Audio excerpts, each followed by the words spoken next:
very outset, I would like to apologize for being so late today, but I realized that when something is very important from God's point of view, all the negative forces work out their plans, how to delay, how to put obstructions, how to bring hindrances, how to deviate. It's very surprising. And today, I think it would be best if I tell you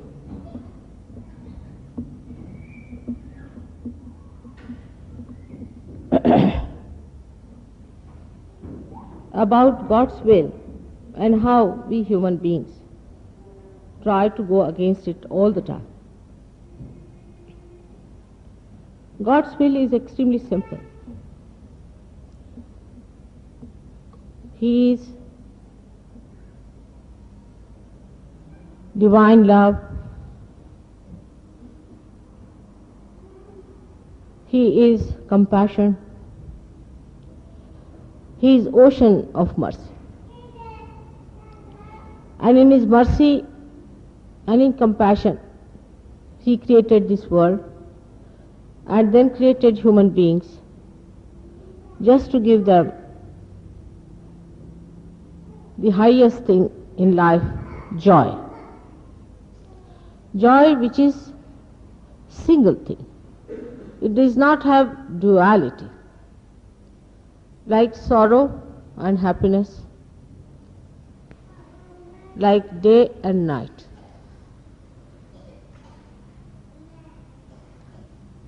But how we are anti-joy and anti-God, and why it happens, we'll have to see that. Our awareness, as you know, grows through our brain, downward. And whatever starts growing downward makes us away from God, in a way. Ultimately, we have to achieve God. But first we go a little bit away from that awareness of being one with God, just to understand that freedom has to be used properly. Without that training, without that education, no use giving freedom to human beings. You have seen the free countries. What have they achieved? In their freedom, what have we achieved? Atom bombs to kill ourselves. I mean, it is stupid. It's foolish. It's absurd.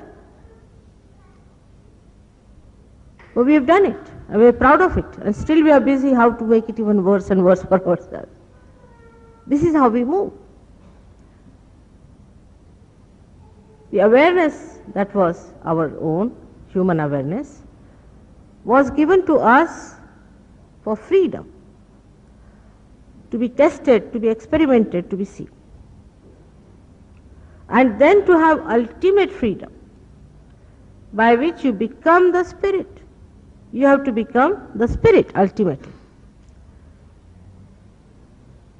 But as we start growing in our awareness, so-called, our concern is not for the Spirit. I would say like a tree which embeds itself into its roots. And the roots that we have are in the brain. And then we start growing upward, upward and upward, till the leaves are created, fruits are created, flowers are created. On the contrary, before reaching the fruit stage, what happens to us that we start creating artificial leaves and enjoying them. We take to artificiality. Once this identification of artificiality starts, we start going from away from reality to negative thoughts or to over positive thoughts by which we make atom bombs and all that. So-called positive thoughts, which are actually anti-God. So there are two branches really in life that we branch off. Some people like to go towards the left side of negative attitude, by which they injure themselves, trouble themselves, do all kinds of things by which they can die in the most miserable manner, get all kinds of diseases upon themselves, torture their body, torture everything that they have. And the another side is on the right hand side, where they move to torture others, to destroy others, to overpower others. Both ways we are away from God and His mercy and His grace. The concern should be throughout towards the Spirit. Then the movement is in the right direction. But this concern breaks up very easily in human beings because they are free to do it. In their ego, they just break it. The connection, they break it. So much so that when you develop artificial ways of enjoying life, then even the consciousness of God is lost. That He exists, that He has created us, that He is the one who is running the show. We become so conscious of ourselves that we think there's nothing wrong. We do this, we do that, plunge into all kinds of problems, and we don't understand that what we are doing is against ourselves, and ourselves means against God, because God has created us. He loves us. We don't love ourselves. If we had loved ourselves, we would not have ruined our own body, our own systems, everything that we have, by saying, what's wrong? Why not do it? You must love this body of yours, this mind of yours, your society. Everything you have to love, because God has created you in His love. But the love itself has become such a perverted word now. What is wrong in promiscuousness? It is love. If I tell that, no, it is not, because it is against nature, it gives you trouble, you will be in a mess. Listen to me, it's not proper. Then people think that this lady is very matronly, she is very old-fashioned Victorian. But it's a fact. Why do things which will destroy you? You can't create yourself, you can't even create a nose for yourself, leave alone the whole body. Then why should we be anti ourselves, first of all? Then why should we be anti the society that we have created? Then against the whole nation that we have created, and nations and nations and nations. What are they doing? All these politicians today, fighting for what? I just look at them, I can't understand what's the matter with these people. Fighting to create more destructive forces, more horrible things to destroy innocent human beings. Those who are innocent are simply worried. They don't know what to do. They don't understand why they are to be dead tomorrow, because some people have gone off their heads. And those who have gone off their heads are sitting at the helm of affairs. And we select them and elect them, all such people who are sitting at the helm of affairs. That's how the negativity grows within us. We become negative. Both things are negative attitude because they negate God. Negation of God is the first crime we have created. We are not afraid of that God or for Him. He is compassion, He is mercy, He is everything. But in His mercy only He is going to destroy the world. He won't allow you to commit more sins against Him. He destroys even otherwise from within. What is cancer? What are all these diseases that are coming in our body? They are nothing but our own destruction forces that we ourselves have built in within ourselves are breaking. There is no fear from outside invasion or from any star or from any extra terrestrial attack. No, there is not. It is within us. The attack is built within us, of which we should be aware. In the name of freedom, we have collected within ourselves all the germs of our destruction. It is such a built-in process within us that we are not even aware that they are growing, that they are there. We are quite satisfied with ourselves, with our artificial life, with our so-called etiquettes and superficial mannerism. Innately within us, there resides the spirit which wants to enlighten you, which is anxious to enlighten, to give you the peace, the bliss, the joy of your being. This beautiful lamp of yours, which is being created, is with a great purpose. It has to be enlightened.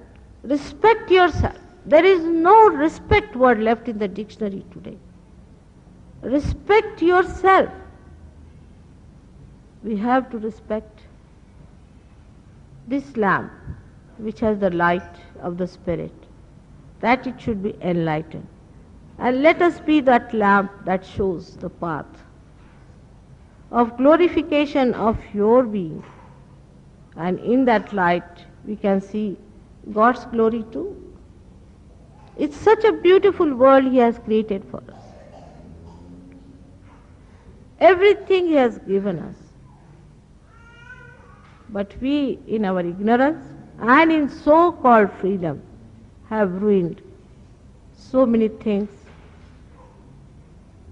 It is sometimes shocking to see how people are going just towards hell directly. For a mother, it is a thing of great concern. How to stop this poor? How to get them out of it?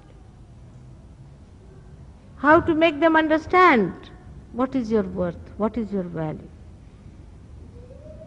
You don't take human life for granted. It is a very precious life, created out of many processes. With great difficulty it was created.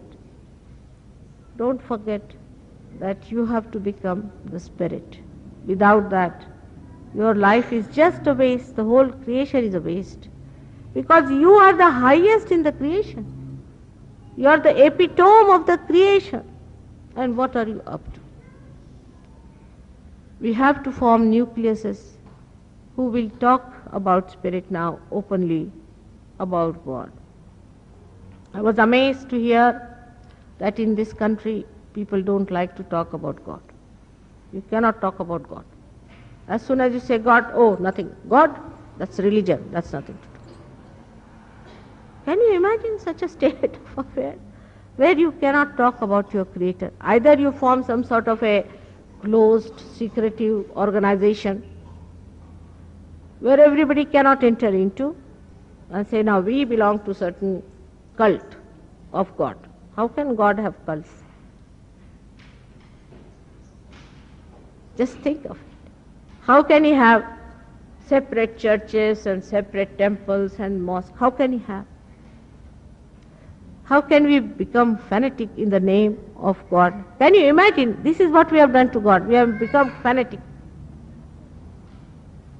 There's a stone, when it touches anything, it becomes gold. But there must be a stone when it touches human beings, they become like prisons. That's why there is so much fanaticism. It's a problem today. How to break this news and message that you are the spirit and you have to become the spirit. There's a Marathi poet called Namdev, because my mother tongue is Marathi.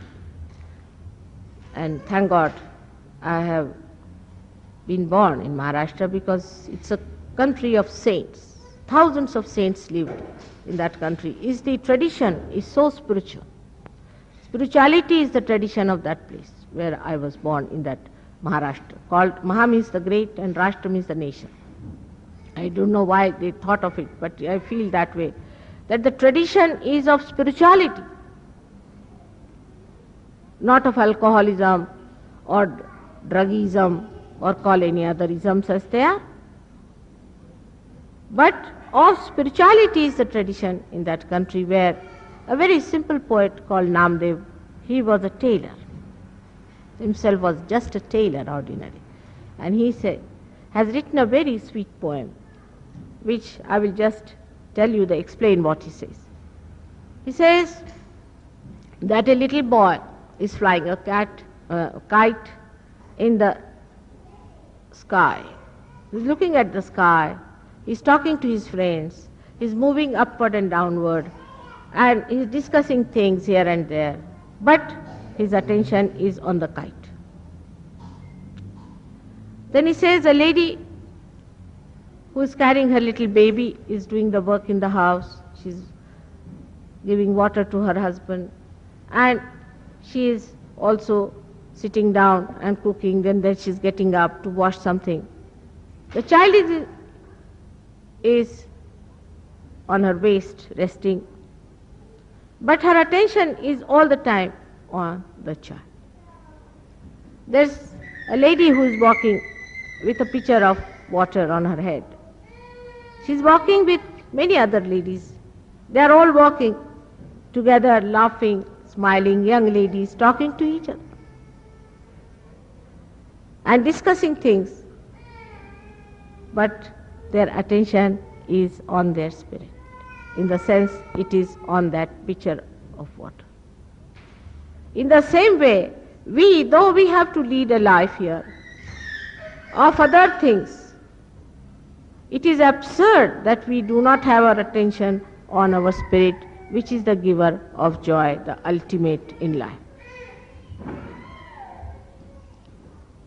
But as soon as you start talking about something like that, people think that it is something trash, not to be listened to. Most surprising.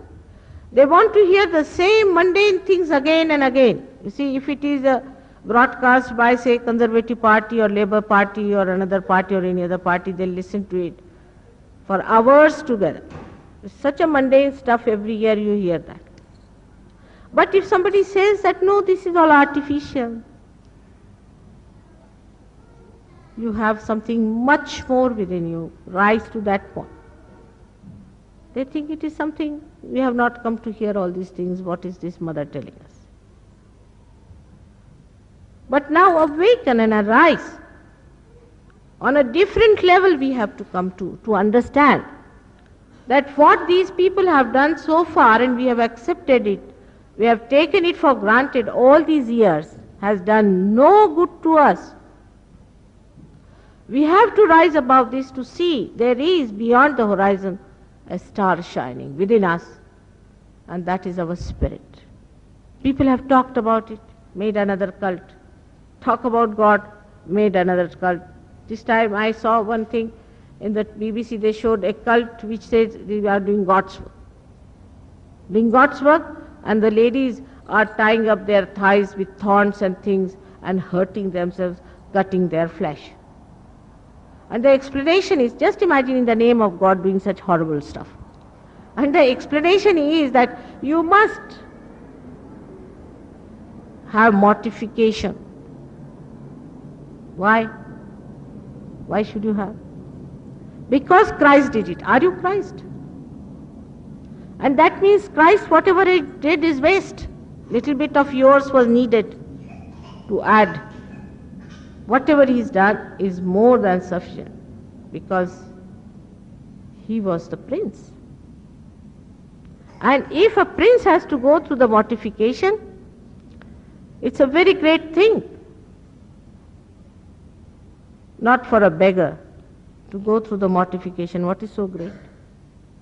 He's already done it. He has worked for us. He's just to be enlightened within us. And that's how we have to get to our realization. Now to sit down and to question is very easy. That's the easiest thing to do, is to sit down and ask questions. But best is to get to it. You get your realization. That is the most important thing today. Of course, under the circumstances, as the human beings are, it is not going to work very fast. I am sure of it. I have tried my level best. Like mountains, you have to raise the Kundalini. Really, like mountains, you feel so tired and fagged out. But then, they don't want to appreciate it. So, not to feel disappointed, not to feel hurt about it. Slowly and steadily, I am sure, in your own eyes, people will see the light. People will see how your life is transformed into joy and bliss and understanding. They will see how loving and dignified you have become. And then they are going to believe that there is a better life for you. The state is so bad for some people. They see, as I told you, a black picture of the whole thing. They are so disappointed that they have given up. They have just given up. They say, now we've finished with it. We've done everything, now we don't want to do any more. I've seen in France, many people are sitting outside and discussing that when are we going to have now the 10 stars meeting together to collapse this world once for all. They are discussing that let us be finished soon now, we have had enough of it, let's have the ultimate destruction, whether it was atom bomb or anything, let us be finished, had enough of it. It is so desperate. I can understand their desperation. Those who are thinking about it, those who are concerned about it and bothered about it. No doubt, one would feel desperate. Even the Saj Yogis sometimes get very upset and get extremely desperate, and they say, give up, mother. Just we finished with it. Now no more. But I don't know how to remove my attention from the spirit. If you can try, you try your level best to remove it. You cannot. Now you are there. So whatever it is, till the last breath of your life, you will fight to save as many as possible. So all those Sahajogis who got very frustrated in certain endeavors, I have to say, you should not be frustrated. You have to keep your courage and understanding that if you have feeling for others, and if you really show your concern to them, they will understand you and will be able to get more and more people saved, emancipated, and they will enter into the kingdom of God. As you are enjoying, they will also enjoy. Only snag in the enjoyment is that you feel that so many are still lost. Doesn't matter. That has to be made up. We have to work hard. We have to understand that there are negative forces which are pulling them down. They are ignorant. They do not know beyond this life resides the eternal life of beauty and glory. But gradually, I am sure it will work out. Especially for this meeting, they had lots of ups and downs, and the whole thing was very discouraging. But still, one must understand that God's work is blessed by God. He will render all His help, all His blessings on you, to enrich you, to enable you to perform your divine duties. The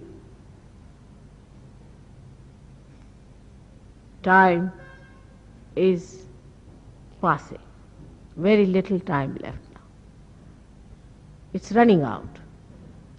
And that's why the desperation is more in people. This desperation itself has brought forth the advent of Sahaja Yoga on this earth.